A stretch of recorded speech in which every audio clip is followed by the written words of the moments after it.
रोहन एक छोटी सी गांव में रहता था जहां सब एक दूसरे को अच्छी तरह जानते थे। वो एक शांत और समझदार लड़का था जो हमेशा दूसरों की मदद करता। लेकिन एक दिन उसकी जिंदगी में एक ऐसा मोड़ आया जहां सब कुछ बदल गया। एक शाम रोहन अपने दोस्तों के साथ पुरानी हवेली के पास से गुजार रहा था।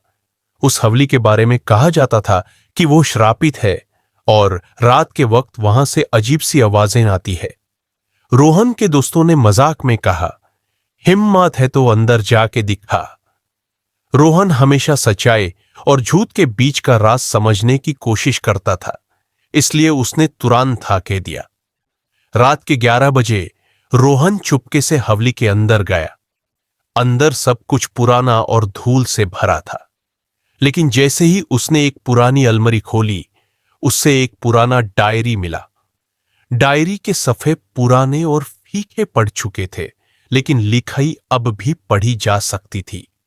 डायरी किसी रघव नाम के आदमी की थी जो कभी इस हवेली में रहता था। रोहन जैसे जैसे डायरी पढ़ता गया, यूं पता चला कि रघव ने किसी बड़े राज को छुपाने के लिए किसी इंसान को इस हवेली में ही जिंदा दफा कर दिया था। अचानक हवेली के कोने से किसी के चलने की आवाज आई।